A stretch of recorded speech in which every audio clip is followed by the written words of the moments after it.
Welcome to Daily Wisdom, Walking the Path with the Buddha, a podcast shared by David Roylance. This podcast is dedicated to guiding you to completely eliminate the discontent mind and the suffering it causes by attaining enlightenment. Learn and practice the teachings of Gotama Buddha that will guide you to fully attain a peaceful, calm, serene, and content mind with joy.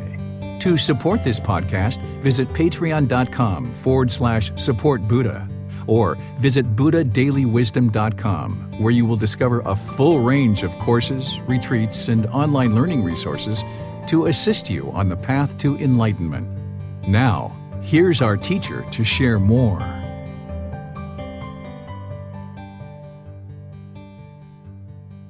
Sawadee Kap. Hello and welcome to Daily Wisdom, Walking the Path with the Buddha. Today is our group learning program, and we're in Chapter 18 of this book, Developing a Life Practice, The Path That Leads to Enlightenment. This is a 7-month program where I'm walking students through chapter by chapter. And now we're in Chapter 18, which is God's creative action. You have free will. This is where you start learning and understanding how you can have a relationship with God and get to enlightenment. Or if you're not interested in a relationship with God, not having a relationship with God and still getting to enlightenment. Because God doesn't grant enlightenment, you can either get to enlightenment with a relationship with God or without one. But depending on what you've been taught in the past, depending on what you've been exposed to, there might be certain things that your mind has been conditioned to believe that isn't necessarily true, which might hinder you from having either a healthy relationship with God or not having a relationship with God at all. So I'm going to be helping you to understand these as you go forward in your journey to enlightenment so that you can do things like eliminate your fear, if you have fear of God, or if you have anger and hatred towards God, helping you learn how to eliminate that, because if you have anger and hatred towards any being at all, you won't get to enlightenment. And if you have any kind of fears at all, including a fear of God, you won't be able to get to enlightenment.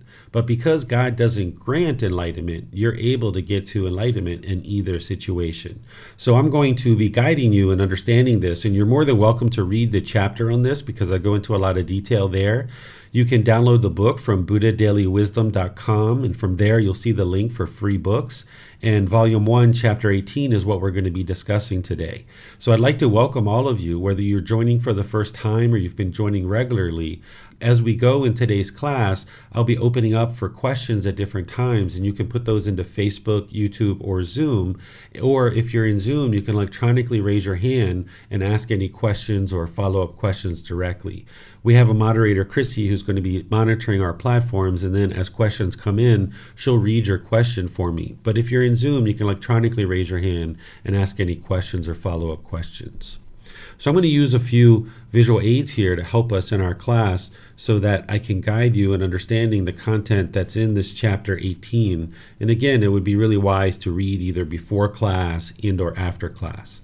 So the way I often like to teach certain topics is I like to start with definitions, because depending on what you've been exposed to or how your mind currently thinks, your definition of God, for example, in this case, may be very different than the definition that I have. So in order to come to an understanding, at least on what I'm sharing with you in today's class, it's important for me to define what I'm referring to as God. You may disagree with the definition, but at least you'll understand what I'm speaking about. And then you'll at least understand as I'm going in today's class how I'm structuring my discussion. And then you can decide whether or not you agree with this definition or not, but at least you have an understanding of where I'm coming from and what I'm sharing.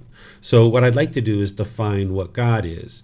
To me, the way that I define God in the book and here in the class is the creator of the universe and source of all moral authority, the supreme being. This being is often referred to in other traditions as either God or Allah. We might refer to this being as all-knowing or all-powerful, omniscient or omnipotent. There's other words or phrases or terms that are used to refer to this being that I'm referring to as a supreme being. And this being is in the cycle of rebirth, just like all the rest of us. They're typically associated with the heavenly realm, this particular being God. During the lifetime of the Buddha, they believed in multiple gods, but it wasn't until later that we actually started to understand that there's one God. And Jesus Christ is the one who brought these teachings to the world and helping people to understand that there's just one God. So there's lots of different thoughts and ideas about what God is or what God isn't. And nowadays, due to the work that Jesus Christ did, there's people who, if they have an understanding of God, will think of God as just one God. But there are still some people in the world who think that there are multiple gods. But here, what I'm referring to is just one God as the creator of the universe and source of all moral authority, the supreme being. They're all knowing, they're all powerful, they're omniscient, they're omnipotent, even though other traditions, whether it's Christianity or Muslim teachings or Hinduism or other traditions like Judaism, and they might have different words or terms or phrases that they're referring to this being, it's all pointing to the exact same being, this supreme being.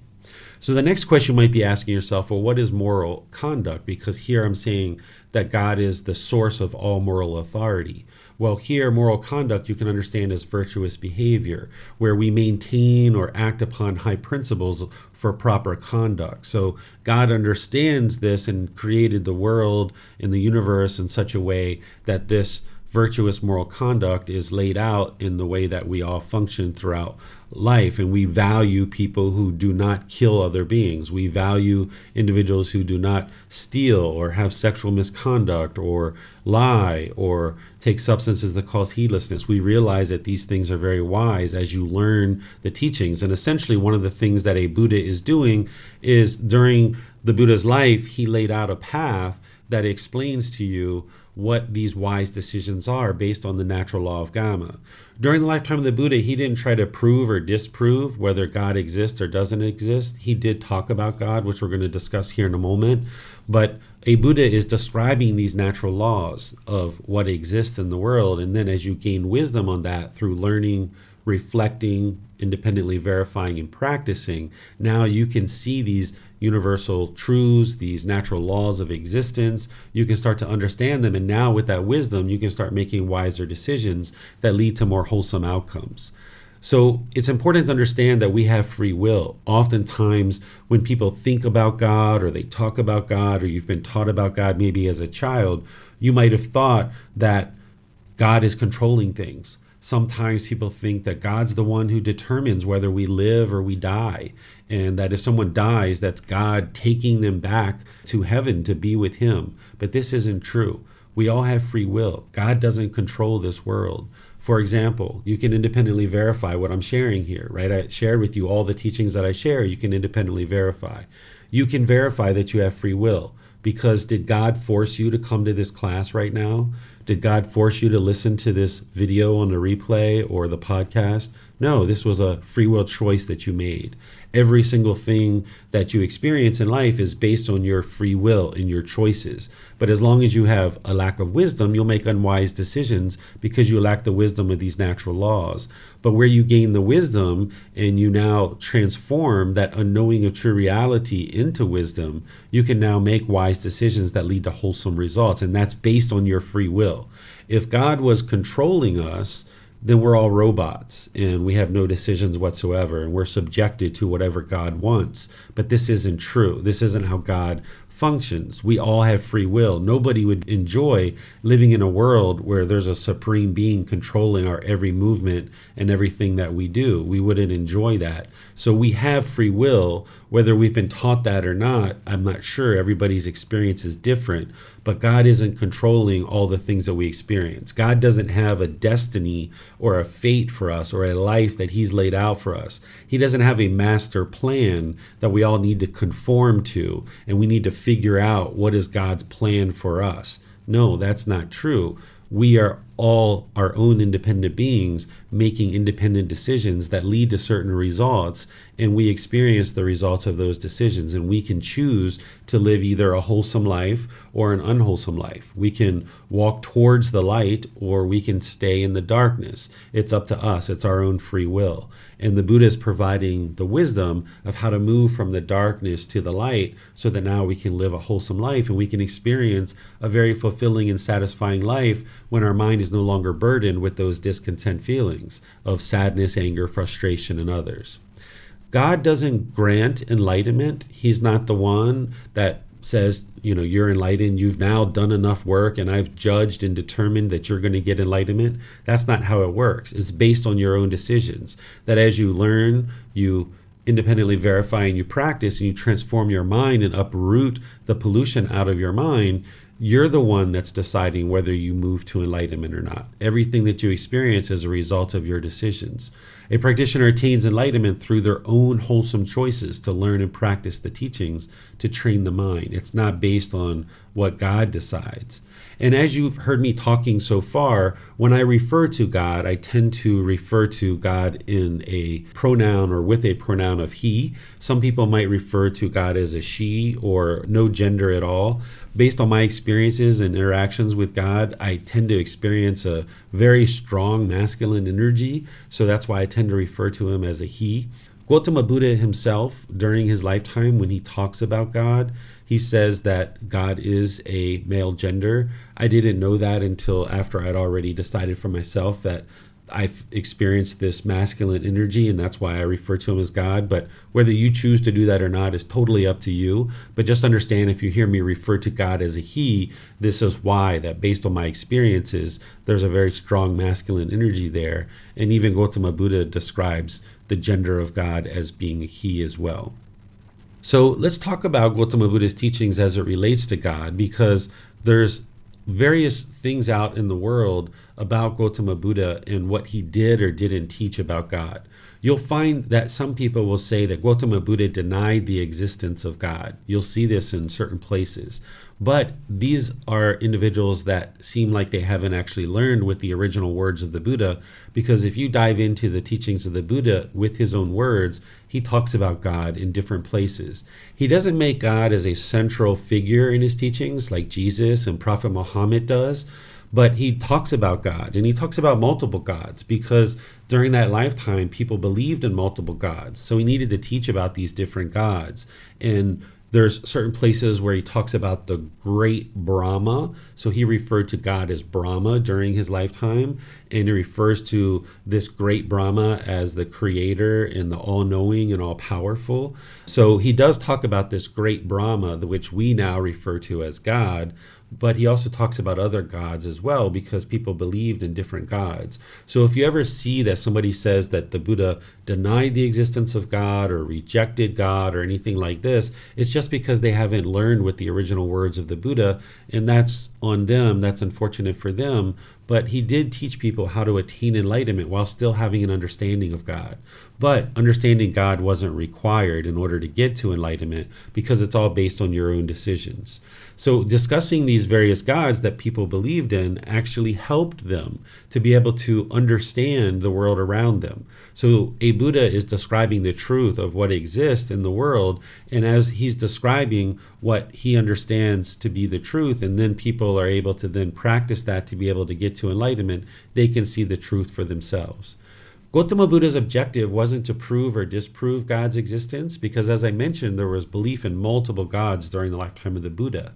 Instead, his goal was to share teachings that lead to liberation or to enlightenment, not based on belief, only independently verifiable truth to acquire wisdom. So he was bringing these teachings into the world that explained the human mind, that explained these natural laws of existence, that explained the realms of existence that we experience. And this is what leads to this liberation. And you can see through your own experiences in the condition of your mind that it's moving from this anger to frustration, to irritation, to annoyance, to maybe a slight displeasure, to ultimately, as you continue to train, you get to this complete peace and this joy, and people can see the truth for themselves. He didn't deal with whether there's 32 gods or one God or anything like this. He didn't try to prove or disprove it. It wasn't until about 500 years later that Jesus Christ comes along, and now Jesus Christ performs a whole bunch of miracles in order to convince people that he is who he says he is.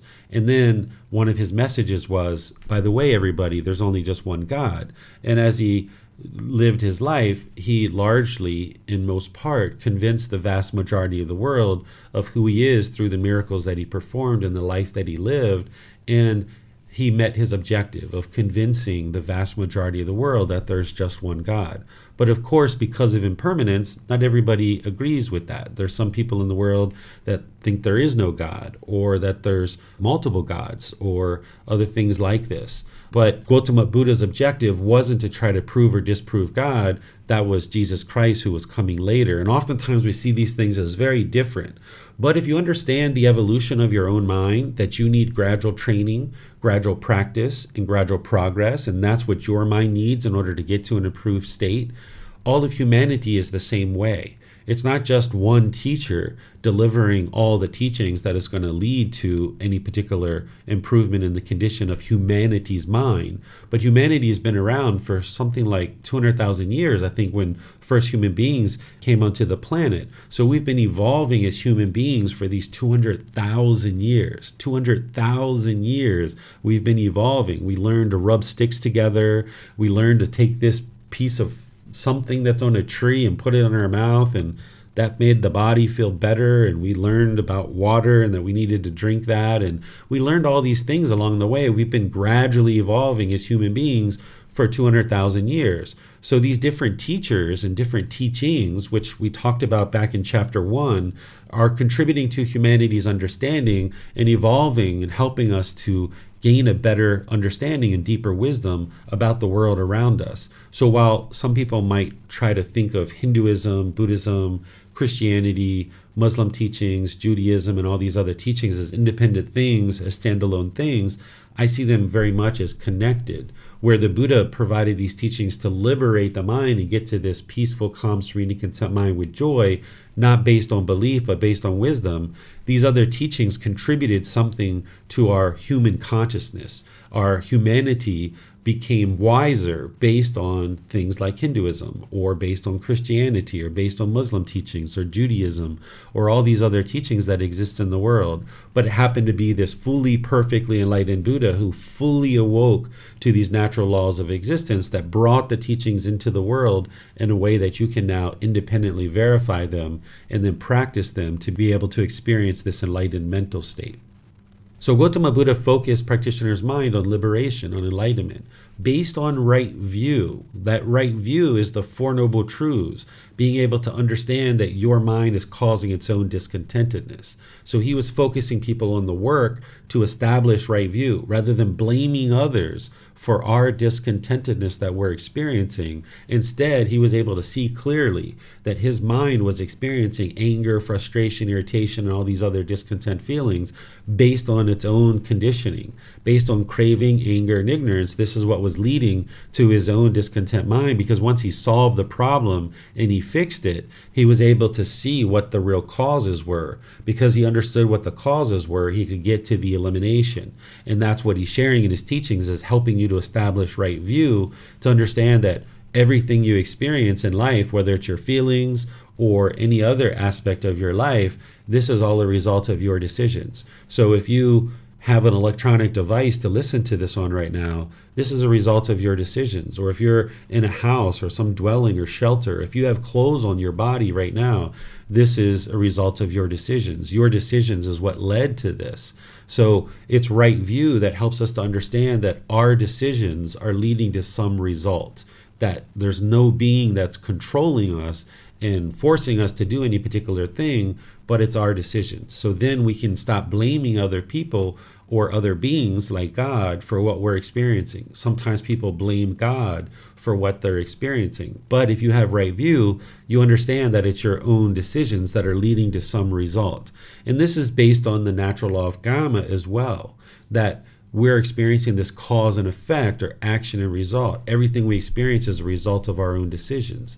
The things that we are experiencing are not based on God's creative actions. We have free will.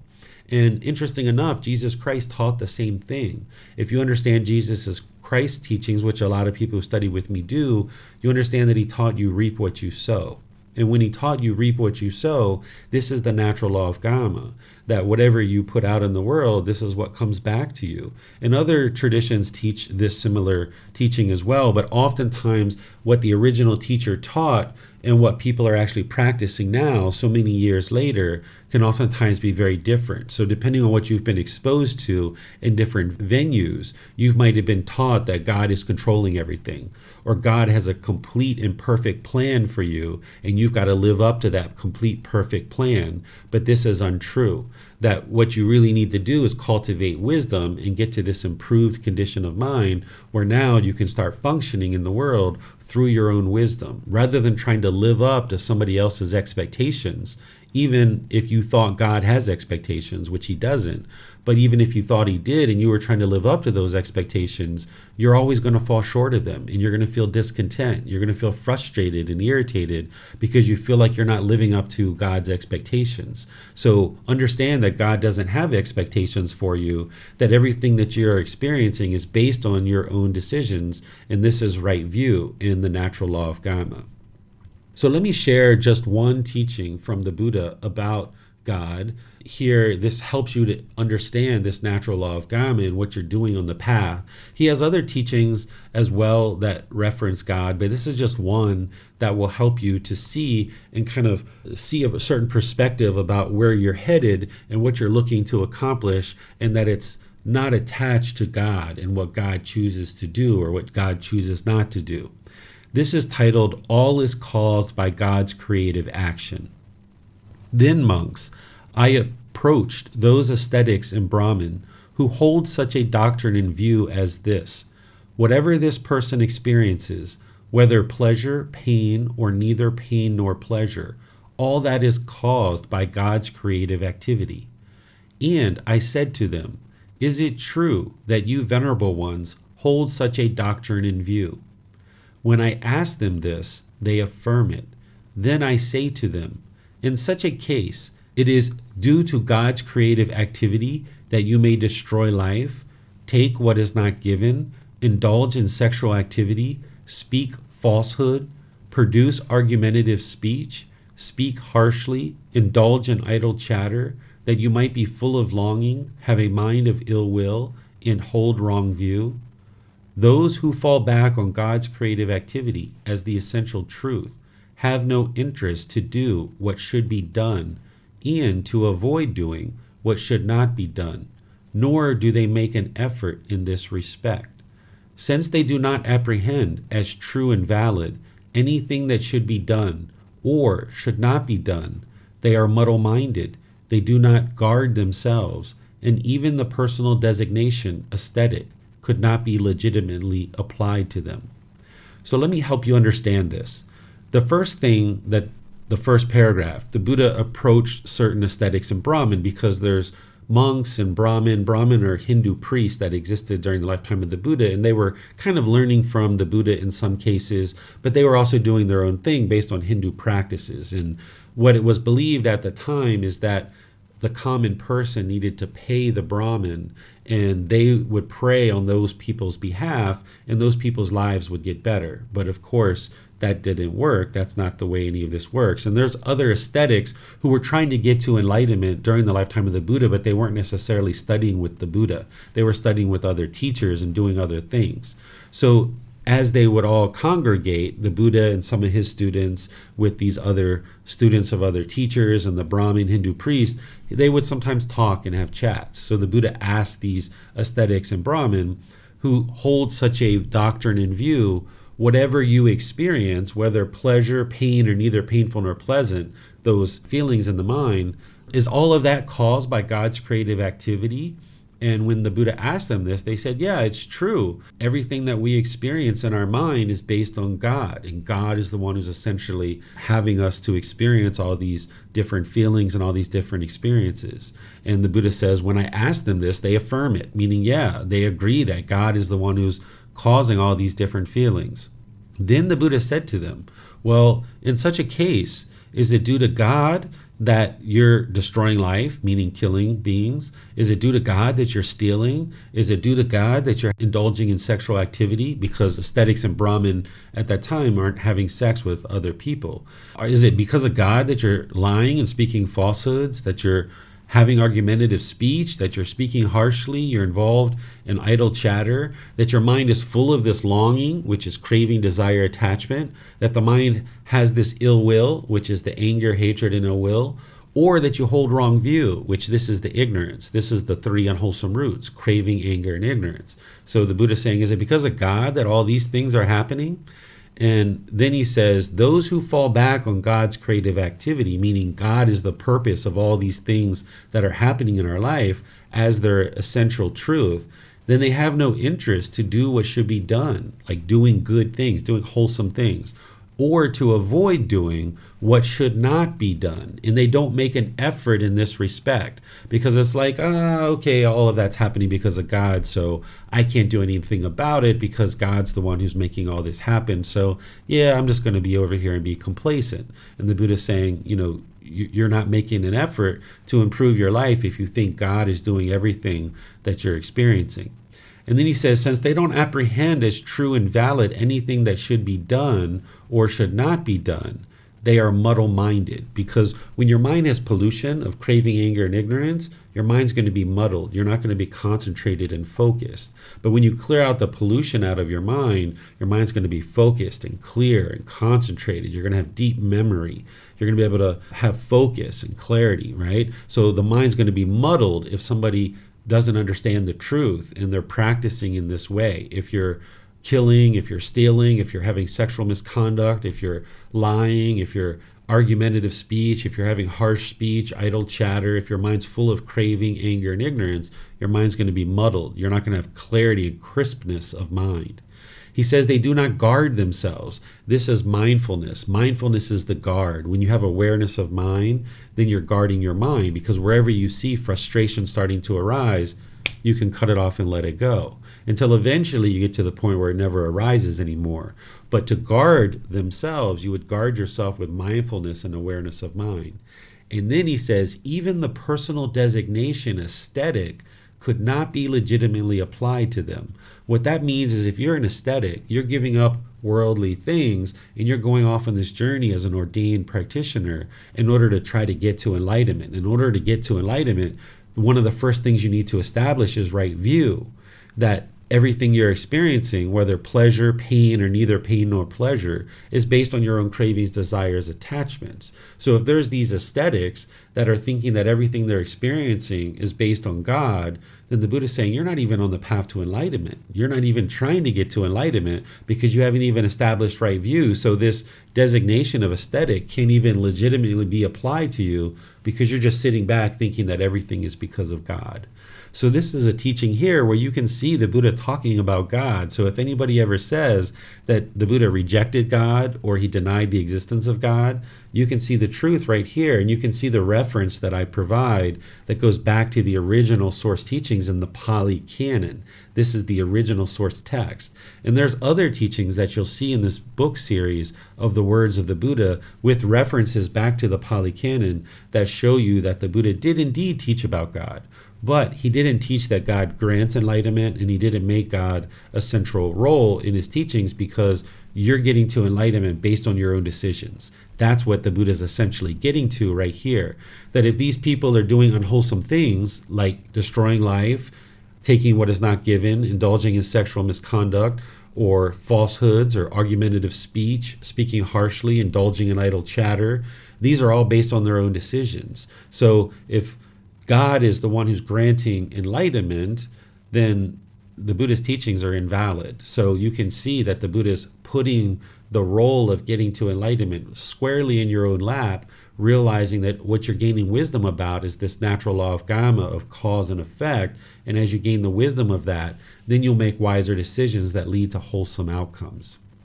So now that we talked a little bit about just one teaching that the Buddha has about God, let's talk about teachings that the Buddha didn't declare, because this is in chapter 18 as well. Because the Buddha teachings, they're in 45 volumes of books. They're in very large books like this. There's 45 volumes of them. And this is collected after the death of the Buddha. They wrote all these down. So he taught about an enormous amount of things over 45 years. But there's certain discourses where he says, remember, monks, what did I teach? I taught this, which is, what is discontentedness, the cause of discontentedness, the elimination of discontentedness, and the path to eliminate discontentedness. That's what I taught. And then he says, remember what I did not teach. I did not declare these teachings, because there's certain things he didn't teach about. He left it as an undeclared teaching. And these are the 10 things that he didn't teach. He didn't teach whether the world is eternal or whether it is not eternal. He didn't teach whether the world is finite or infinite. So he didn't teach whether the world goes on forever and ever or whether it ends at some point in history. He didn't teach that. The world meaning the universe, the earth, right? So what we understand about the universal truth of impermanence is whatever arises is going to change and fade away. So humanity is impermanent, but he didn't teach whether the world itself is either eternal or not eternal, finite or infinite. He also didn't teach whether the soul is the same as the body or the soul is one thing and the body is another. He actually doesn't teach about a soul anywhere in his teachings. He leaves that as an undeclared teaching because it conflicts with the universal truth of impermanence and the universal truth of non-self. So he doesn't teach whether there is a soul or there isn't a soul. So sometimes people label teachings as Buddhist and they might be talking about a soul.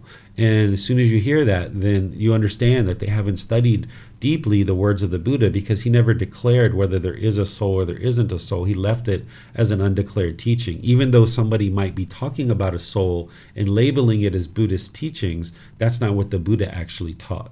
Then he left this as an undeclared teaching of after death, the Tathagata exists. After death, the Tathagata does not exist. After death, the Tathagata both exists and does not exist. Or after death, the Tathagata neither exists nor does not exist. He left this as an undeclared teaching. What a Tathagata is an actual Buddha. It's another term for Gotama Buddha. He didn't walk around declaring himself as a Buddha to everybody and anybody that he saw. He typically referred to himself as the Tathagata. The Tathagata is a Pali word that means one who discovered the truth, or one who shares the truth. That's what Tathagata is. And of course, a Buddha has gotten to enlightenment. They've eliminated the 10 fetters. So here, he's saying, I'm not declaring whether I exist after I die. I'm not going to declare whether I exist afterwards, whether I don't exist, whether I both exist and do not exist, or whether I neither exist nor does not exist. So since he's not declaring for himself as an enlightened being whether he exists or does not exist after death, you can also understand that he's saying the same thing about an enlightened being. Because what you'll sometimes hear in the world is people will say that once you get to enlightenment and die, that you no longer exist anymore. But that's not what he's saying here. He's leaving it as an undeclared teaching of what happens to him and what transpires to him in thus enlightened beings after he dies. So he doesn't declare what happens to an enlightened being. We know that if you don't get to enlightenment, there's continuous rebirth in the cycle of rebirth. But if you get to enlightenment, he leaves it as an undeclared teaching. And I have different thoughts about why he left it as undeclared that I share in this book series at different times, and we can talk about that if you like. But just understand that these are his undeclared teachings, because when we talk about God here today, there's this idea that has been shared in different traditions of an afterlife, that when you die, as long as you believe in something, then you're going to have permanent afterlife. But the Buddha never taught whether there is existence or isn't existence after death. You need to get to the point where, as you're progressing to enlightenment, your mind is so peaceful and so calm, so serene, so content and so joyful, you don't care what's next, if there is something at all, right? The Buddha's not declaring whether there is or isn't something. But by the time you get to enlightenment, you're not afraid of death. Right now, your mind's in the present moment. It's so peaceful and so joyful. If there is something next, it's either as good as what you're experiencing or better. And if there isn't something next, then so be it. You're already experiencing such peace and joy, it doesn't matter. So you need to get to the point where you're not attached, you're not craving and longing, yearning for some afterlife after this life. Because if you are, you're not going to be able to get to enlightenment. If you're longing, yearning, you're still craving. So you need to get to the point where you let that go and just focus on the present moment. You're in this human life right now. You're in this human birth. It's the best, most ideal existence to be in, because you can actually make your way to enlightenment, and you have painful feelings among other feelings of conditioned feelings, and those painful feelings tend to be motivation that encourage you to get to enlightenment. So this is the most ideal thing, is to be in the human existence where you can make your way to enlightenment. So you need to be able to let go of any longing or yearning or craving to exist after this, because sometimes we're taught to long and yearn to exist with God. And here you can see that the Buddha didn't teach that. He left it as an undeclared teaching. So let me pause here and see what questions you guys might have related to what I've shared so far. Then we're going to go into more details, breaking down this chapter piece by piece by piece, and helping you to see the truth as it relates to God and certain aspects of the teachings of the Buddha that will help you to either have a relationship with God and be able to get to enlightenment, or not have a relationship with God and still get to enlightenment. So far, this is just introductory information, just to help you build up a foundation of a bit of understanding what God is and what Gotama Buddha did and didn't teach, a little bit around this topic before we go into detail about God and how to either have a relationship with him and still get to enlightenment, or not have a relationship and still get to enlightenment. So you can put your questions into Facebook, YouTube, or Zoom, or you can raise your hand in Zoom and ask any questions that you like. Thank you, Teacher David. Chandra has a question on YouTube. She asks, what sort of karma is feeling jealousy, and what will happen if one feels jealousy? Okay, so the karma that you're experiencing from the jealousy is that you haven't trained your mind yet, that you haven't made the decision to eliminate craving, desire, attachment. Craving, desire, attachment is what produces all discontent feelings, jealousy, but also all the others as well. So because you have a certain craving, when you observe something that is disagreeable to you, whether it's your partner, you're jealous of them, or your friends get something favorable to them, you're jealous of that, your mind is experiencing craving, so jealousy arises. So you need to eliminate this through learning the Four Noble Truths and the Eightfold Path and applying all the teachings there to train the mind and restrain it to no longer have craving, desire, attachment. And specifically, you need to arise the mental quality of sympathetic joy. Sympathetic joy is the exact opposite of envy and jealousy. What sympathetic joy is, joy for others' success, even if you didn't contribute to it. So if you're having jealousy if somebody else gets a promotion at work, that's because you're not practicing sympathetic joy. You need to have joy for their success, even though you didn't contribute to it. If you're having jealousy about a partner, like maybe talking to a member or somebody, or not spending time with you or what have you, this is due to craving, desire, attachment, just like the other jealousy as well. But in this situation, it's not sympathetic joy that you need to eliminate. It's eliminating your craving, desire, attachment to your partner and wanting them to be a certain way. It looks like I have lost my connection here to Zoom, so it's coming back slowly here. Okay, so there we are, just some impermanence in Zoom. So yeah, I just finished that up and said that any jealousy related to a partner, if you have a partner and you're jealous of them, then it's not sympathetic joy that you need to arise. It's eliminating the craving, desire, attachment. And even the jealousy related to a coworker getting a promotion at work, it's still craving, desire, attachment that is at the core of that. But in that situation, you need to arise sympathetic joy to be able to eliminate the jealousy, along with eliminating the craving, desire, attachment. Thank you, sir. Let's go to Marcy. She has her hand raised. Sawadee Cup. Thank you, Christy. Thank you, Teacher David. Teacher David, in my childhood, I had a period of my life where I was raised Baptist, and I had I felt a close relationship with Jesus at that time. But since in my childhood, whatever, I've diminished that relationship and I have lost contact. if I were to want to rekindle that type of relationship, I know that in our prayers we'd say, we would thank Jesus and everything for everything that we had, but I understand that we have free will. So how would I reinitiate those types of communications, if that makes any sense? Makes a lot of sense. I'm going to be getting to that, and I'll cast it in that way. I talk about in today's class about how to develop a relationship with God. So now that I know you have that specific question, I'll be sure to wrap that into how I discuss today's topic. Thank you. Yes, you're welcome.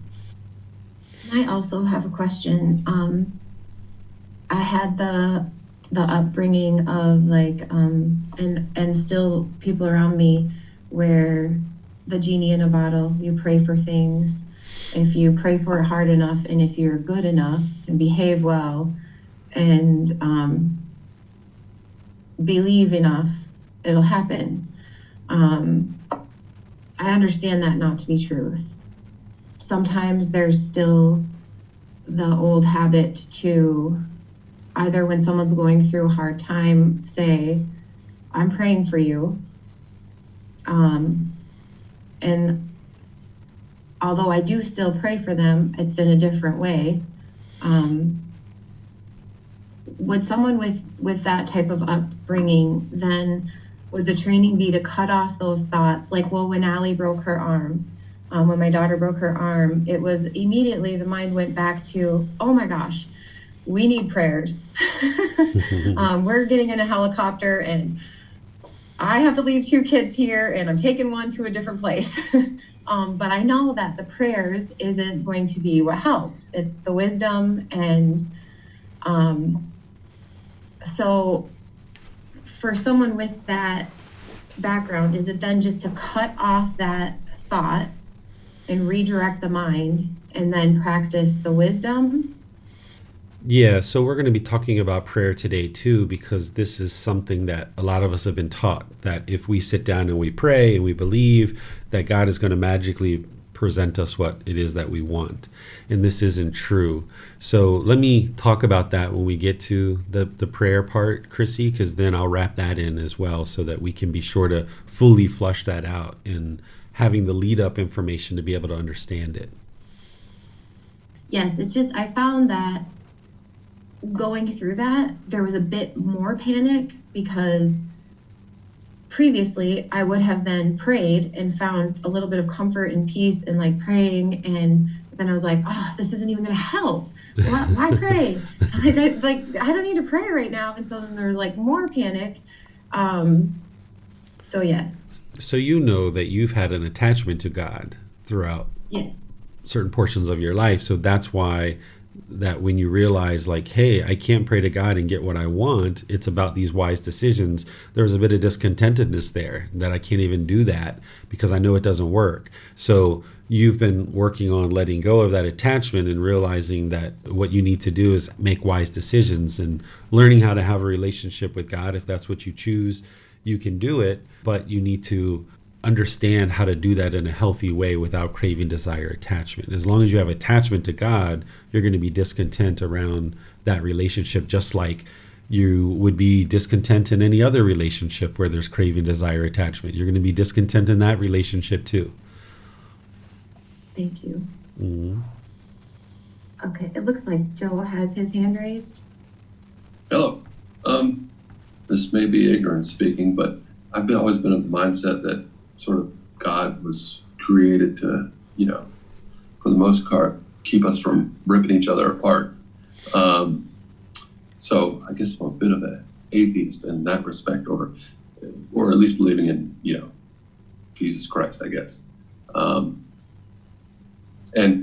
I don't even know how I would prove it, one way or the other, but, I guess, do most Buddhists believe in a singular sort of God, or, because I find the two kind of conflict with each other, at least for me. And that's it, I guess. Sure. So remember, with Buddhist teachings, there's no belief whatsoever. You're not believing anything.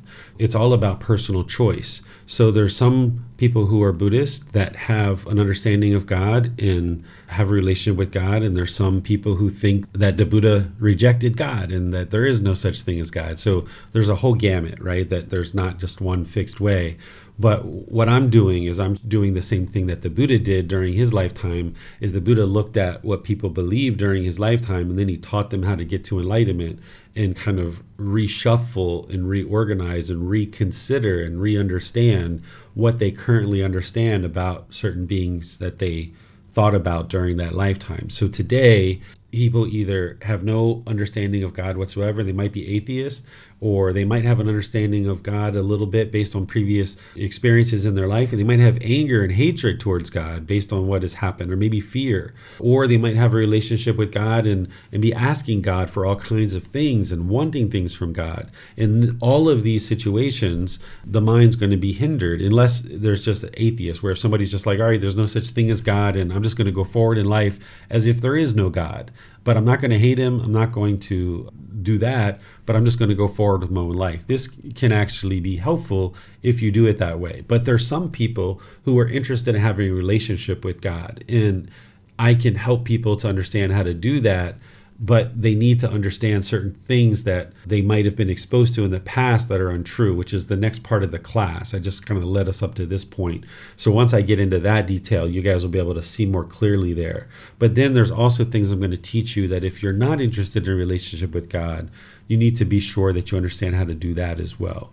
So Gotama Buddha and Buddhist, they're going to have different thoughts, but you should never believe in anything. So what I'm sharing with you are things that you can independently verify, like that you have free will. You can independently verify this. And there's even ways to independently verify God's existence, but it's not going to be like as simple as the universal truth of impermanence, where I can teach it to you in 3 minutes and then you can independently verify it. There's certain aspects of this, which I'll get to, because I know Bruce and I were having a conversation about this in the Facebook group, and Bruce usually tunes in through YouTube, which I think he's there. I saw him say hello. So I plan to kind of incorporate some of that into our discussion in class today as well. Okay. Yeah, it was the independently verifying it as, the tough part. Mm-hmm. It usually seems that, if God wants you to know he exists, then he pretty much tells you. I don't know if there's any way that you can go out and, besides hearsay, So anyways, I guess I'll just go along for the ride here. Thank you. Yeah, you're welcome. I think that once I get into more of the content of what I have to share with you, and that's in this chapter, I don't know how many of you guys have read this chapter. If you read this chapter, you'll know where I'm going with this class. But if you haven't read the chapter yet, stick around. You're going to hear me get into all the various facets of things that we've been exposed to growing up as children that were untrue and that lead us to thinking one way or another about God. And we might reevaluate that now that we're on this path to enlightenment. But always understand that a relationship with God isn't required to get to enlightenment. Thank you. It does look like Bruce has a question on YouTube. He asks, did the Buddha leave things undeclared because such things did not lead to enlightenment, and so teaching such things were of no use to people? Exactly. That's the main reason why he didn't teach these. There's other considerations that I share in the book series of why he didn't necessarily teach some of these things, but exactly that he only taught what led to enlightenment. There's a simile that he shares where he's walking through the forest and he's got some monks with him, and he reaches down and he picks up some leaves in his hand and he asks the monks, what is more? All the leaves overhead and all the trees, or these leaves that are in my hand? And the monk said, of course, the leaves overhead are much more significant and elaborate than those few leaves that you have in your hand. Those few leaves in your hand are insignificant compared to all the leaves over your head. And he said, so too is the wisdom that I cultivated on this independent journey to enlightenment. All the leaves overhead represent all the wisdom that I cultivated as part of this journey to enlightenment. And these leaves in my hands represent the wisdom that you need to cultivate in order to get to enlightenment. And I only ever taught the leaves that are in my hand. So the Buddha understood much more than he ever shared. And he only ever shared those few leaves that were in his hand because that's what leads to enlightenment. If a Buddha shares every single thing that they know, it would be very exhaustive and it would really clutter a student's mind that they wouldn't have time to absorb the teachings that they need to get to enlightenment, because the teachings to get to enlightenment are comprehensive enough that takes a number of years to fully get your arms around it. If he included all the other things that he knew, it would be too exhaustive. So a Buddha is only going to teach those leaves in the hand. Those are the things that you need to get to enlightenment. So anything that is not needed to get to enlightenment, a Buddha is not going to teach it. Thank you. And also on YouTube, Yoli asks, so what words could we use when consoling someone who is in pain or suffering or who has had a loss? So what you decide to do in each individual situation is going to be unique to you, to your personality, and to the situation. Oftentimes in society, some cultures try to come up with one phrase to use in any given situation. It's almost like a computer or a robot. If somebody tells you that somebody has died in their family, maybe some cultures will say, I'm sorry for your loss.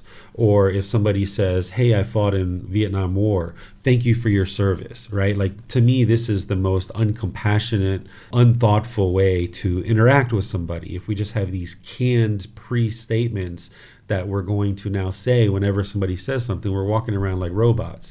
Instead, we need to take in the totality of the situation and then offer whatever it is we're going to offer. And it's going to be unique in each different situation. And that's what it means to have a higher consciousness or be enlightened, that we think through what we're experiencing, that we take in all the variables, and we come out with a very thoughtful reply that's unique potentially for that situation. So if somebody's struggling with a loss of a family member, then each situation is a bit different, and I'm going to share something potentially different in each one of those situations. And sometimes I might just smile and give them a hug.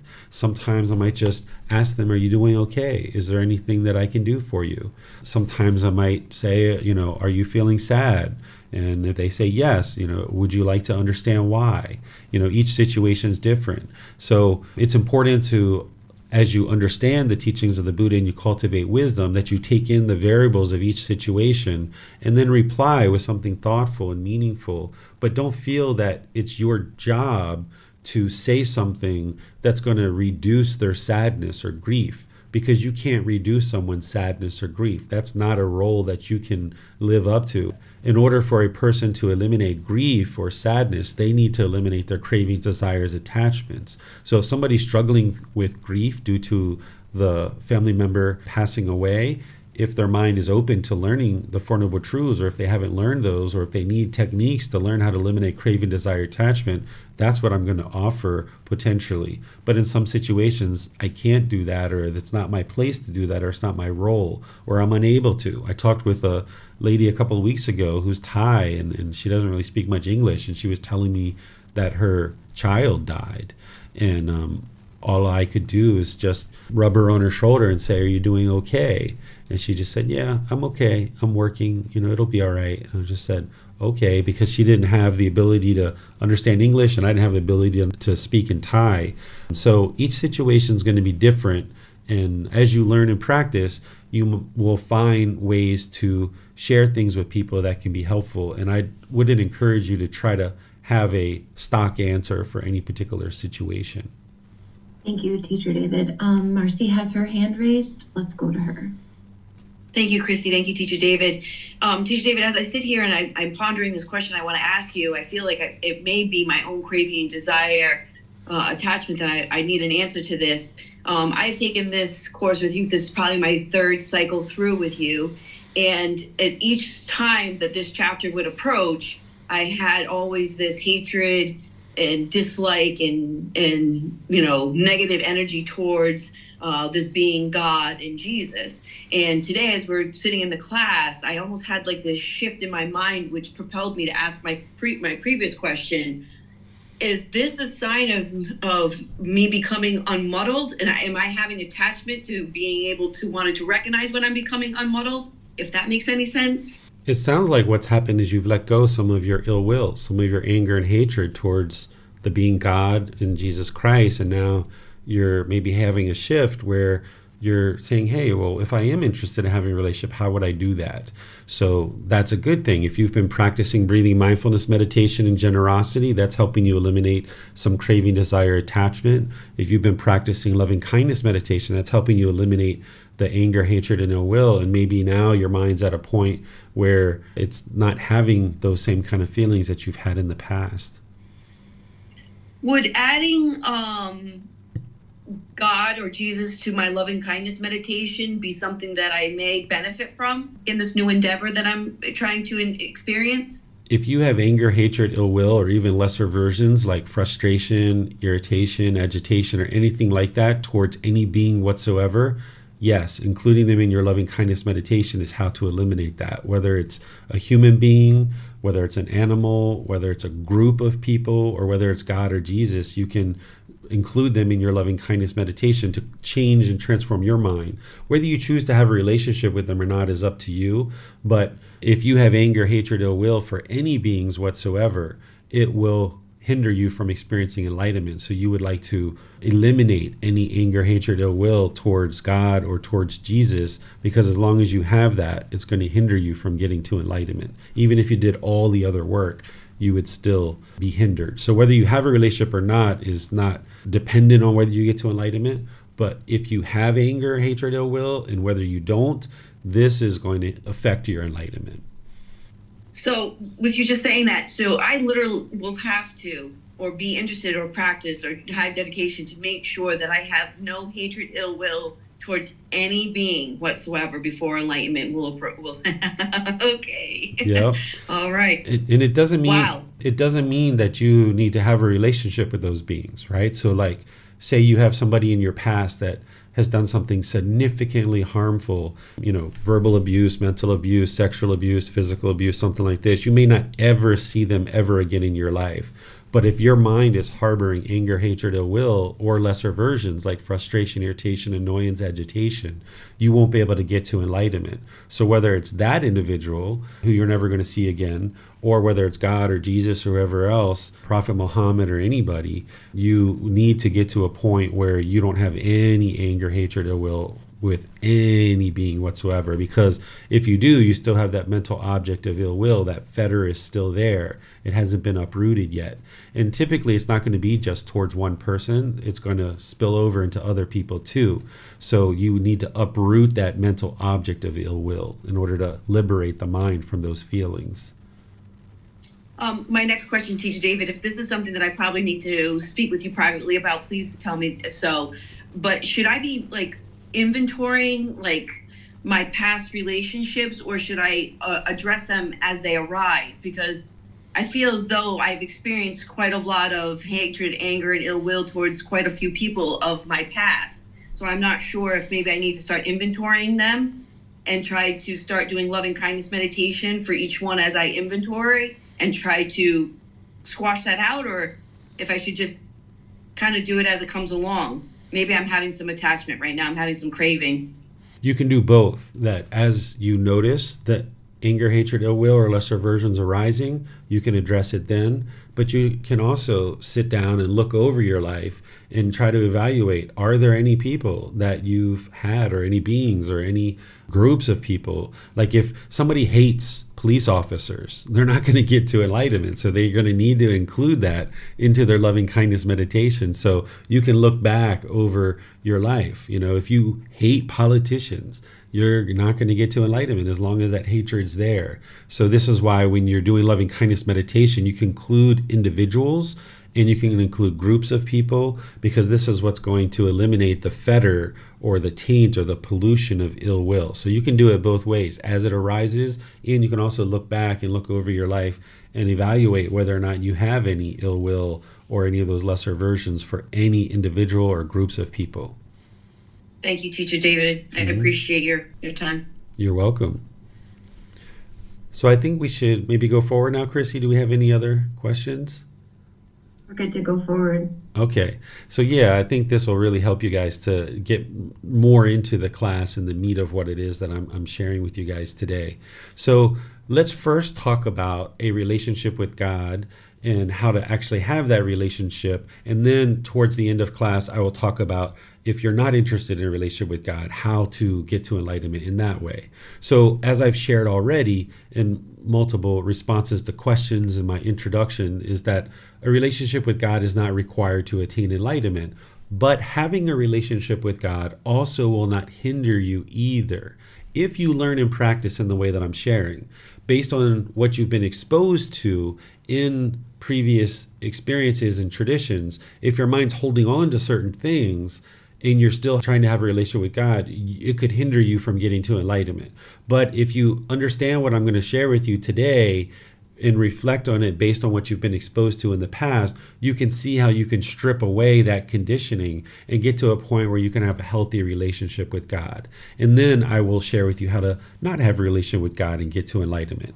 So if you would like to have a relationship with God, you can, but it's not required in order to get to enlightenment. And having a relationship won't hinder you as long as you're understanding these things and practicing these things, which I detail in chapter 18, but I'll talk about it here in the class as well. But I do suggest you guys read this chapter.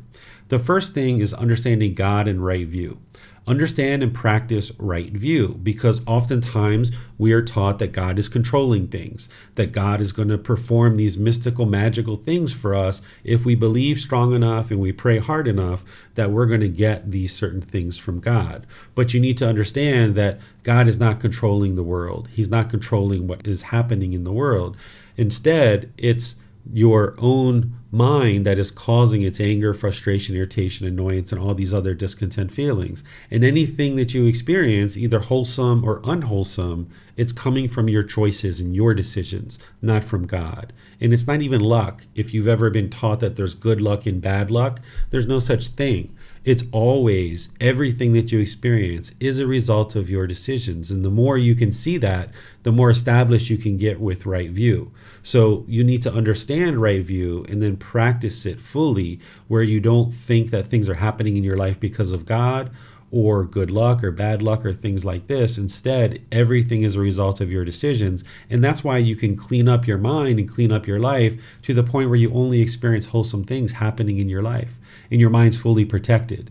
If your life was dependent on what God did, then you can't budge, you can't move, you can't do anything unless God grants you this ability. So understanding that you have free will and fully seeing that, and that everything that you experience is a result of your decisions, you can more firmly establish right view and understand that God's not controlling you and dictating what does or doesn't happen in your life. Then understand God in eliminating craving in the mind. That oftentimes we're taught that through prayer, God is almost like a genie in a bottle, that if we sit down and we pray hard enough and believe hard enough, that we'll get whatever we want from God. And even though you might have been taught this, this isn't true. And you can test it for yourself. You can independently verify it. Because right now, you can put your hands together. You can pray for $1 million. You can pray for a new house. You can pray for new clothes, a new job, or whatever it is that your mind might be wanting. And you can pray for it, and you can see it's not going to happen. The only way any of those things are going to happen is through your own decisions. So if I pray right now, please, God, give me $1 million so that I can donate this to help people eat food here in Thailand. Please, please, please, or whatever we might pray, give me that money. Did it show up? Yes or no? Did anybody have this show up for them? The answer is no, right? So this is how you independently verify that God is not a genie in a bottle. If you've been taught that you can pray to God and he will grant you your wishes, when you're praying and he doesn't grant you those wishes, you might turn your back on God, or you might think that God doesn't exist. So if you have a relative that's in a poor health condition and you pray to God and ask God to please save this person's life, and then the person dies, you might actually blame God for this. If you believe that God is killing people and God can perform a miracle and grant you this wish for them to live, if you pray to God and this person dies, you might either turn your back on God or you might think that God doesn't exist. But this is just a false belief. This is just conditioning of the mind. This is just what's been taught over the years that is clouding the mind in this ignorance or unknowing of true reality, in this delusion where people are being taught that God's a genie in a bottle, and it's not true. That's not the way things function. And you can see this for yourself by testing it. And you may have tested it many times in the past. So it's not that God doesn't exist. It's that people have taught that God is a genie in a bottle, and when he doesn't do what they want, they get painful feelings because they have a certain craving. Please save my mom from this illness. And you have a certain craving. And then when that craving doesn't get fulfilled, the mind experiences painful feelings like anger, sadness, frustration, and others. And now because of wrong view, the mind is falsely attributing those painful feelings to God. It's God that's making me feel this sadness or this grief or this misery because he didn't give me what I wanted, which is my mom living or my dad living or grandma or grandpa living. So people oftentimes have aversion. They push God out of their life because they think that God is causing these painful feelings. It's the same thing that people are doing with human beings, that if you get what you want, you get pleasant feelings. If you don't get what you want, you get painful feelings. You falsely attribute them to other people due to wrong view, and now you push those people out of your way. That's called aversion. You think that solves the problem, but it doesn't. Or we become bitter and harsh and aggressive towards people, or we put our expectations on people and try to get them to do things our way. But this is all the delusion. This is the confusion. This is the misunderstanding. This is the unknowing of true reality. So God isn't sitting somewhere waiting to grant people's wishes like the Wizard of Oz, or sitting behind some curtain somewhere like a genie in a bottle and waiting for the wishes and then either granting them or not granting them. Every single thing you experience in life is based on your own decisions, cause and effect, or action and result, the results of your decisions. If you would like to pray with God, this is a way that you can communicate with God. You can pray. You can say to God that you believe in God, that you understand that he exists, that you're open to his guidance and giving him thanks for being in your life. You might decide to do that, and God can actually guide you in certain ways on the path. Or you might just decide, if you're looking to recultivate or rekindle a relationship with God, you might just say, God, I don't know if you exist or not. I have no idea. But if you do exist, I'm open to a relationship with you. I'm open to your guidance. And if you choose to help me, I'm perfectly appreciative and have lots of gratitude for that. But I don't know if you exist or you don't exist. If you can give me some indication throughout my life that you exist, wonderful. But I haven't seen that evidence yet, so I'm not sure if you exist or you don't exist. So as you choose to have a relationship with God, he may show you things in order to help you see that he exists. He's able to do that, but he typically only does that on a one-on-one basis. He doesn't give this evidence where he shakes the whole earth, that he turns the sky black and rains down lightning bolts to try to shake everybody into believing about him. Because if that's what he truly wanted, he's the all-powerful, all-knowing. He surely could do it. If he wanted to fear you into believing in him, he surely could. There's other people in the world who might be trying to fear you into believing in God, but that's not what God does. Because you see, he hasn't turned the sky black, he hasn't rained down lightning bolts, he hasn't shaken the earth. If he was to do that, that's what he would do in order to fear you into believing him and bow down to him and submit to his power. But that's not the type of God that exists in the world. That might be what people's impression of God is, and that's what they might be teaching and trying to get other people to believe, but this isn't true. So if you would like to pray, it's up to you what you pray about. But if you're asking God for things, this is your own craving, your own yearning, your own longing. Like, please give me this, give me that, give me this, give me that. That's your mind longing and yearning. And if you get what you want, which God's not going to give it to you, it's based on your own decisions, you'll get pleasant feelings. But if you don't get what you want, you're not going to get it from God. But if you don't get it from your own decisions, you'll get painful feelings, and you might attribute it to God. So you need to eliminate your craving, desire, attachment to obtain things from God through prayer, because God isn't granting wishes. And as long as you keep craving and longing and yearning, you're not going to get to enlightenment, because you need to extinguish craving, desire, attachment. So you can transform your prayer from longing and yearning and asking for things like a genie in a bottle to I either believe in you, or I would like to believe in you. I would like to understand you. I'm interested in a relationship with you. I don't know if you exist or not, but if you're out there, I'm open to your guidance, and you're welcome to come into my life and help me as you see fit, and give thanks for that. Now, if you sat down and you're like, okay, God, I need your guidance here.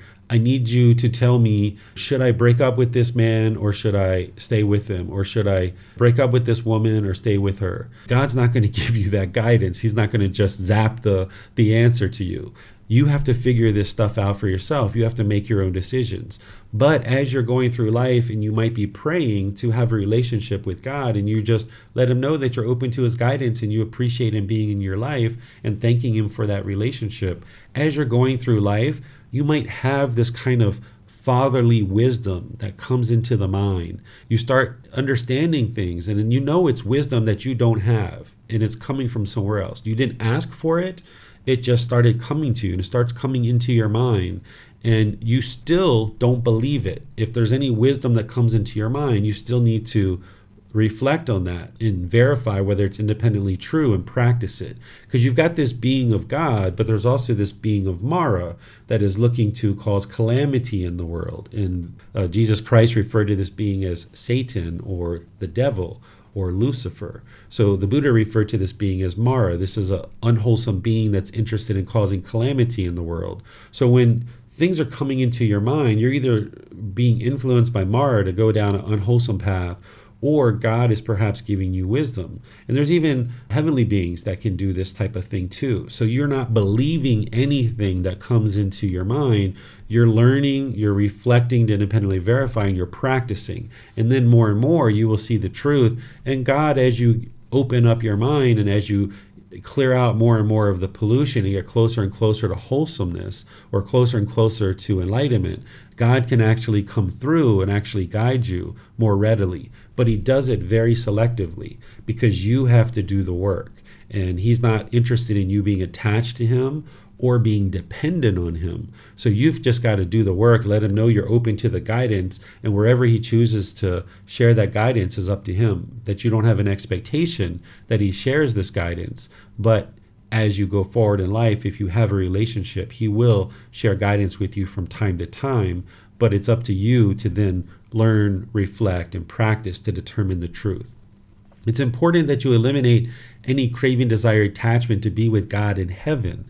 If you've been taught that the goal of this life is to live for eternity with God in heaven, that's a craving, desire, attachment that the mind can form. And now if you're longing and yearning for that, then you're wanting something, and you're longing and yearning for existence after this life. You need to get to the point where you've eliminated the desire for existence in any form.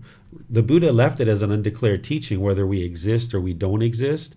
And one of the fetters that he taught is to eliminate desire for existence, that you essentially get to the point where you're no longer longing and yearning for existence. So if you're longing and yearning for existence in heaven with God, this is still a craving, desire, attachment. It's going to prevent you from experiencing enlightenment.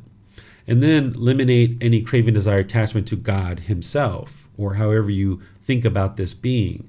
If you have a craving, desire, attachment to God, then you're going to experience discontentedness as a result of that, just like any other relationship, whether it's your children, whether it's your life partner, whether it's a neighbor, whether it's a friend or family member. If you have craving, desire, attachment in a relationship, when you interact with this person, you will become discontent because of your craving, desire, attachment. So the way you get liberated from your discontentedness to your family members, to friends, to neighbors, to significant others, is you learn how to let go of your attachments, and now you can reside very peacefully and harmoniously and joyfully in these relationships. Or if you choose to not have a relationship with somebody, you might still be attached to them, even though you've chosen not to have a relationship with that person. You might still have attachment, and you need to eliminate that attachment in order to get liberated from the strong feelings that are arising as a result of that attachment. So the same thing is, you might be having strong feelings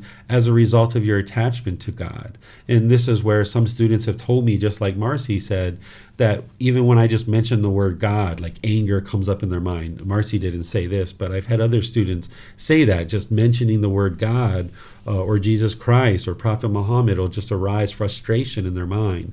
So this is due to craving, desire, attachment. It's not due to what I'm saying. It's due to the mind's craving, desire, attachment. So if you eliminate your attachment to God, then you can reside more harmoniously in your relationship with him if you choose to have a relationship with him. So God in the natural law of Gama, it's important to understand this natural law, that God is not controlling you. He's not dictating what should or shouldn't happen in your life. He hasn't laid out a perfect and complete plan for you that you have to magically figure out and live up to. Instead, you're experiencing the results of your decisions. And whatever you experience is based on a choice or decision that you've made. So the more wisdom that you cultivate about this natural law of Gama, then you'll be able to see that everything you're experiencing is a result of your decisions. Like we talked about last week, that an enlightened being doesn't have any fear in the mind whatsoever. You need to eliminate any fear that you might have of God. Some people walk around being fearful that God is going to punish you, or they're expecting God to reward them for certain things. If you have fear of God, this will inhibit you from getting to enlightenment. If you have fear about anything, if you have fear about spiders, it will inhibit you from getting to enlightenment. So just like we talked about eliminating fears last week, an enlightened being would need to eliminate all fears. If you have a fear of God, you're going to need to eliminate that as well, and just realize that this being means no harm to you, and they're not doing anything to harm you. Any things that you're experiencing in terms of harm, it's based on your own decisions. So you need to make wiser and wiser decisions. So anything that's happening in your life that is undesirable and you would prefer not to happen, it's not because of God, it's because of your own decisions. So the more you analyze that and figure that out, understanding the natural law of Gama, you can get away from this fear and realize that God isn't doing anything to you at all. He's not actually punishing you or rewarding you for anything. So then someone might say, well, what is God doing then? If he's not punishing me and he's not rewarding me, I didn't put this in this chapter or in this class, but God's not requiring you to worship him. He's not requiring you to bow down to him. He's not requiring you to believe in him. He doesn't have any of those requirements. Those are all expectations. Those are all cravings. And if a human being can cultivate non-craving and non-clinging and get to this peaceful and joyful mind, what do we think about this all-powerful, all-knowing God? Do you think he has craving? Do you think he has anger? Do you think he has ignorance? Of course he doesn't have those things. So if God has expectations that we should worship him and we should bow down to him, the worship part and the bow downing to him, this is the ego, right? God doesn't have that. God is only interested in seeing wonderful, loving things happen for all of us, but he's not controlling whether that happens to us or not. It's our own decisions that are doing that. In my opinion, since being a parent, I've understood God a lot better, because I wouldn't send my child to hell for eternity for making one mistake. That's oftentimes what we're taught, that if we make one mistake in our life, that we're going to get sent to hell for the rest of eternity. Well, we wouldn't do that as parents, and we're human beings. If God has more wisdom than us, then wouldn't we think that God wouldn't do that either? Because if we can cultivate our mind to the point where we wouldn't send our child to hell for eternity, then why would God do that to us if he's more wise and more knowledgeable than us?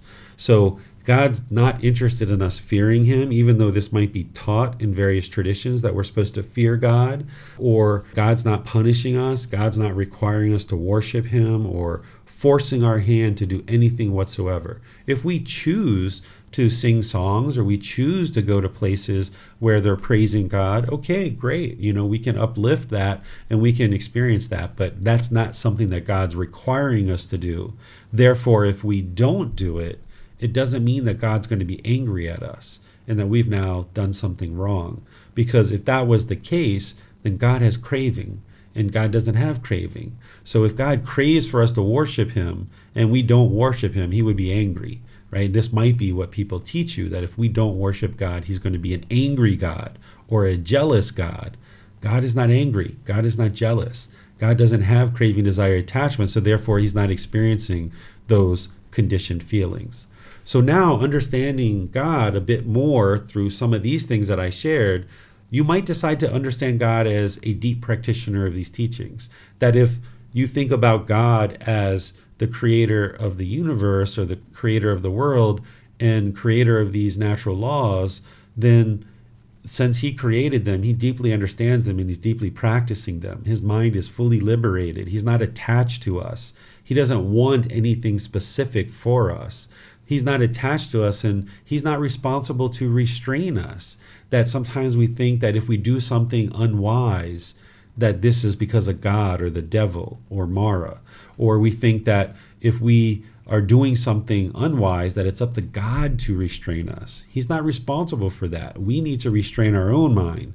It's kind of like if you have a child and your little baby keeps going over to the stove and keeps going over to the stove and keeps trying to touch the stove, and you keep restraining your child and restraining your child and restraining your child. This child keeps wanting to touch the stove, and it keeps going to the stove, and you keep telling it, it's hot, it's going to hurt you, don't touch the stove, and you keep restraining it and restraining it. Eventually, you probably will just politely and kindly and patiently help the child get closer to the stove, feel the heat, and then when they feel it, they'll never touch the stove again. At least that's what I did with my son when he was growing up. When he kept trying to go to the stove, I kept restraining him, and eventually I was like, all right, he hasn't cultivated the wisdom of why I'm trying to not have him touch the stove. So you know what? If he wants to touch the stove, I'm going to let him walk over there, but I'm going to be there so that he doesn't lay his hand on it and, singe it. So I walked over there, and as he got close to the stove and he touched it, and then he realized it was hot, he never touched the stove ever again. So the more that I tried to restrain him, the more he wanted to touch the stove. So God's responsibility isn't to restrain us. We are cultivating our own wisdom. God's not attached to us doing any one particular thing.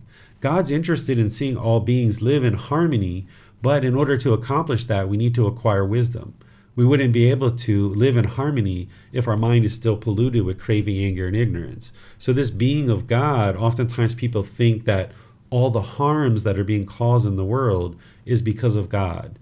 So if there's a murder, or there's a rape, or there's terrorism, or something like this, or famine, they think God is causing this. No, God's not causing that. Human beings' decisions are causing those things. If there's a war, God's not causing that. God's not wanting that to occur.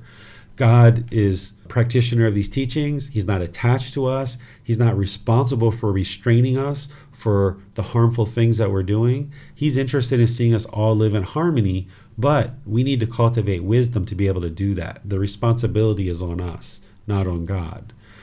So all of this is what I'm sharing in this chapter, and you can read it in much more detail in the chapter. But ultimately what I get to in chapter 18 is saying, okay, if you have no interest in God, then you can still get to enlightenment. You don't need to cultivate a relationship with him to get to enlightenment. You can get guidance from God if you decide to have a relation with him, but that's not required in order to get to enlightenment. You can cultivate this wisdom through reading books, through talking with your teacher, through all these other mechanisms. It's kind of like if you didn't have a relationship with your neighbor, you can still get to enlightenment. But if your neighbor has a certain wisdom that would be beneficial to your life, you're not going to get that wisdom if you don't have a relationship with them. But nonetheless, you can still move forward in your life and have a perfectly wonderful life. So it's the same thing as God has all this wisdom to be able to help us. And if we choose to have a relationship with him, it can surely help us on the path. But if we choose not to have a relationship with him, that's okay too. We can still cultivate the wisdom to live this life and have an enlightened mind. So if you have no interest in God, you can still get to enlightenment. But what you're going to need to learn is to have loving kindness for all beings. If you have anger, hatred, or ill will towards God, you're going to need to eliminate it. Because sometimes, depending on how we grew up and what we've been exposed to, we might have cultivated this anger, hatred, and ill will towards God. If, for example, we've been taught to pray and that God's going to give us whatever we want, if we have certain cravings and we're praying for those and we don't get what we want, you might get angry. You might get angry at God because you feel like he didn't give you what you wanted. Or you might turn your back on him and think that he doesn't exist. So depending on what you've been taught, if you've been taught that God gives you what you want and you've been praying for certain things and they just never happen for you, you might have this anger and hatred because of your wrong view that you've had before. But if you understand that everything you experience in life is a result of your own decisions, then you can understand when you were praying before, asking God for things, this is due to the delusion, the unknowing of true reality. Certain people taught you that God is going to give you anything you want. And when you were praying, you thought you were going to get those things based on your delusion and your unknowing of true reality, your confusion and misunderstanding. And then when those things weren't acquired, your mind got angry. And perhaps you were praying for a loved one to not die and thinking that God is taking people from you. And now when you're grieving, you might be hating God. So you would like to get to a point where you no longer have anger, hatred, and ill will towards God. And the way that you do this is through putting them in your loving kindness meditation, whether it's God or Jesus or Prophet Muhammad or any being, whether they're dead and long gone in the past or whether you don't even believe in God. If you don't even believe God exists, but you still have anger, hatred, and ill will towards him, perhaps you grew up in a community or an environment where you were abused in your religious environment and where they were teaching about God, and then there were human beings who chose to abuse you, either verbally, mentally, sexually, or physically. And if this occurred, you might attribute those feelings that you experienced due to craving, desire, attachment, and due to the harm that you experienced from these people operating within the community of a certain tradition, you might have attributed those to God. So if you've been abused in certain environments and you're attributing what you experienced in those environments to God, you need to realize that God didn't do that, that it was these human beings in that environment. And even though they may be thinking that they're acting godly or they're acting on the behalf of God, God wouldn't do those things to you. Those people might have done those things to you, but that's not God. So you need to separate it and see that these people have done harmful things and you're not interested in ever being harmed in that way again, but that wasn't God who did that. So it could potentially arise anger in the mind if you've been abused in any environment where there a community of people who are talking about God or discussing God or sharing teachings that they feel are from God. You might start to have anger, hatred, and ill will based on things that happen in that environment. So whether you're having a relationship with God or not, you need to at least eliminate any anger, hatred, and ill will, even if you don't believe in God whatsoever. If there's any even frustration or agitation or irritation. And the way that you do that is through eliminating craving, desire, attachment, and by eliminating anger, hatred, ill will by arising loving kindness through your loving kindness meditation. So this is everything that I have to share with you, and there's a lot more details in the book, but what I'd like to do is just turn things over to all of you guys for any questions, because this tends to be a topic that people have been exposed to a lot of different things, and I would like to create some space that you guys can ask any and all questions that you like. You can put them into Facebook, YouTube, or Zoom, or in Zoom you can raise your hand electronically. For those of you guys that have already asked questions that I said I would answer later as I talk, if I haven't quite answered your question yet, feel free to re-ask that question, or if there's now a new question based on something that I've already shared in this part of the class, then feel free to ask any of those questions. So you can put them into Facebook, YouTube, or Zoom, and then I'll answer any questions that you guys have. Thank you, Teacher David. Bruce has a question on YouTube. He asks, I have understood Mara to be a metaphor for craving, desire, and attachment in the mind. Is this incorrect? Is Mara an actual being? Yes, that's incorrect, Bruce. Mara is an actual being. Mara is an unwholesome being that is looking to promote hostility and aggression and experiences that are in the world and kind of influence the mind of human beings and other beings to do harmful things in the world. So it is an actual being. Thank you. And then I have a question. So when trying to practice letting go of a person, like walking away from the darkness, walking to light, one would practice breathing mindfulness meditation, right? When you're trying to let go of attachment to a person? Correct. Yeah, breathing, mindfulness, meditation, and generosity is generalized training, but then there's also other things you can be doing as well, which I share in certain classes. Okay. What I'm finding is like what I've been doing is the breathing mindfulness meditation. When I implement the loving kindness meditation, I feel like it kind of increases the attachment when I do the loving kindness meditation, where there's a bit like almost like it increases the craving for that person or attachment. And should I just then not incorporate that person in the loving kindness meditation and just work on breathing mindfulness meditation? Are these people that you have anger, hatred, ill will towards? Yes. Okay. Why are you thinking that it's arising more attachment? What are you noticing? I'm noticing that the mind is back on that person more. In the past, then I would start communicating with that person again. When I know that the desire is to walk away from this person, that it's not a healthy relationship, but I'll implement the loving kindness and kind of like go the opposite direction. Okay, so here's where this is helpful to understand. There's two aspects of eliminating a craving, desire, attachment. The first aspect of it is distancing yourself from the object itself. And then there's working to eliminate the craving, desire, attachment that's in the mind. So let me give you an example. Like say I was attached to chocolate. I need to distance myself from that so that I'm no longer around chocolate. And now that I've distanced myself, I'm no longer around it. Now, as I've noticed, several weeks or months that I'm not around chocolate anymore, then I need to be continually working with breathing, mindfulness, meditation, and generosity and other teachings to be able to eliminate the actual craving from the mind. So a relationship is the same way, that if you're in a relationship and you're trying to end it, rather than right away go to loving kindness meditation, what you should focus on is first distancing yourself from the person and getting many weeks and many months where you're away from this person. And then as you've been away for maybe 3 months, 6 months, or what have you, then if you notice there's some anger, hatred, or will, frustration towards that person in the mind, then bring in your loving kindness meditation.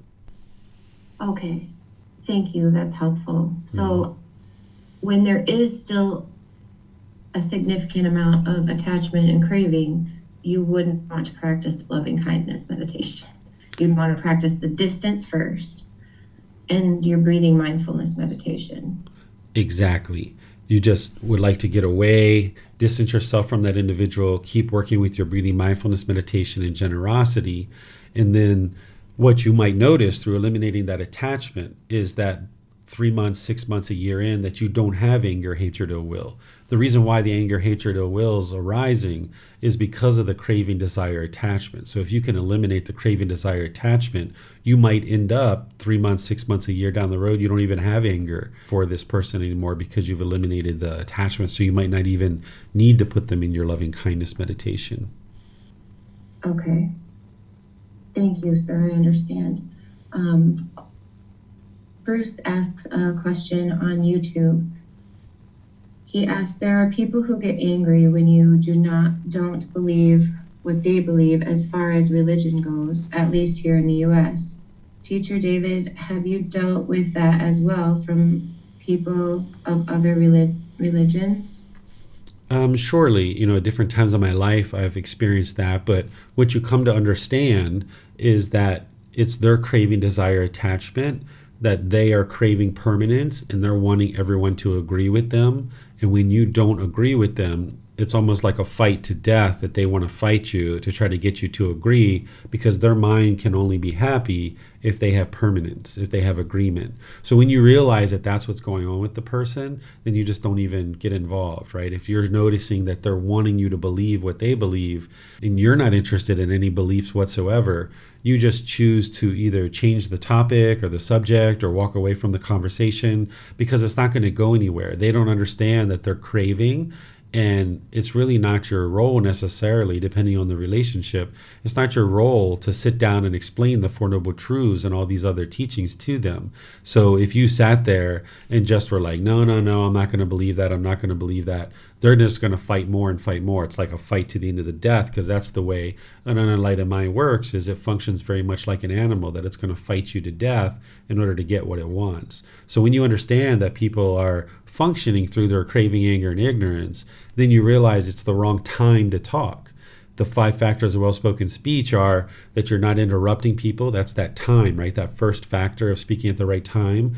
The 3 aspects of that is that you don't interrupt people, that you make sure your mind is prepared to be able to talk, meaning you're calm and you're content, that you're not agitated or irritated. But the 3rd aspect of that factor of the right time is making sure the person you're speaking with, that their mind is prepared to talk. So if somebody has craving, anger, and ignorance arising in their mind, it's the wrong time to talk, because anything that they talk about is going to come through their craving, anger, and ignorance. So you would like to just move away from that perhaps, or ignore it, or change the topic to something else, because as long as they keep functioning through their craving, anger, and ignorance, the conversation isn't going to be experienced in a wholesome way. It's going to lead to unwholesome results. And if you understand that with wisdom from the 5 factors of well-spoken speech, then you just look for conversation that you're using all 5 factors. And where you see the other person is really struggling, you might need to just end the conversation or redirect it to another topic, or ignore it, or something of this nature. That it's really unwise to try to have that conversation with someone who's putting all that pressure to try to get you to agree, because the only way their mind's going to be happy is if they get what they want. They need to get the objects of their affection. Their craving needs to be fulfilled, and you know that you're not going to give them that, so they're just going to get angrier and angrier and angrier. Thank you, Teacher David. It appears that is all the questions we have at this time. Okay, so this is everything that I had to share on this topic for our class, but as I've mentioned a few times, the book has a lot of details and lays it out really nicely there. So you can have a relationship with God, and He can show up in your life and help you see that He does exist. He's not going to necessarily do that the moment that you let Him know that you're open to that, or even within a week or 2. But over time, you might see that God makes His presence more known to you, if that's what He chooses to do. But don't be attached to it. Don't be expecting it, right? If you would like to have a relationship, I've shared with you how you need to look at that and approach that. And if you're not interested in a relationship, you can do that as well. I can help you either way get to enlightenment. But in order to do that, you would need to be sure you don't have any anger, hatred, or will. And you also understand that God's not controlling things. So for someone like Joe was mentioning, that he just doesn't have any thoughts about God at all, perhaps maybe he's atheist, then in that situation, then you don't have any of that to contend with. And as long as you don't have anger, hatred, and ill will, then you can just go forward and continue to cultivate the path and learning all the different facets of the path to enlightenment, understanding that your enlightenment is based on your own decisions, which even someone who has a relationship with God is going to need to understand that same thing as well. So perhaps this was helpful for you guys. If you have any questions on this, you're always welcome to post those in the Facebook group. You're always welcome to reach out by sending a private message, and I will help you. You can ask questions in the online classes, and you can even send a request to meet in person, or here in Chiang Mai, or you can schedule online through the scheduling app, where I'll meet you in Zoom and I can help you with personal guidance, whether it's about this topic of God or any other topics. You're always welcome to get personal guidance as you need that. So the next class is chapter 19. This chapter is titled The Difficult Human Existence, Sickness, Aging, and Death. This is where we're going to learn a bit about Gotama Buddha's life story and what motivated him to get to enlightenment, and also what he ultimately discovered as part of his enlightenment. And these 3 aspects of life, sickness, aging, and death, tend to be areas of life that we really struggle with. We have a really difficult time either with our own sickness, aging, and death, or perhaps somebody that's around us when they're sick or aging or they're dying. So not only am I going to share with you the life story of Gotama Buddha, but I'm going to share with you how to deal with these types of situations when either you or somebody close to you is experiencing sickness, aging, and death. And then this Wednesday, we're going to be doing breathing mindfulness meditation together. So you're welcome to join for that. And remember, that's an open session where not only do we meditate together, but you can ask any and all questions that you like. So thank you all for joining for today's class. We'll see you guys in one of these future classes. Have a very wonderful and lovely rest of your day. Sawadee krap. Thank you for listening to this podcast. To provide support for this podcast, visit patreon.com/support Buddha. To access more teachings, visit buddhadailywisdom.com. There, you will discover a full range of courses, retreats, and online resources to assist you on the path to enlightenment. Remember to establish a daily, consistent meditation practice, along with learning and practicing these teachings. A well-developed meditation practice is the foundation in which to train the mind to attain enlightenment.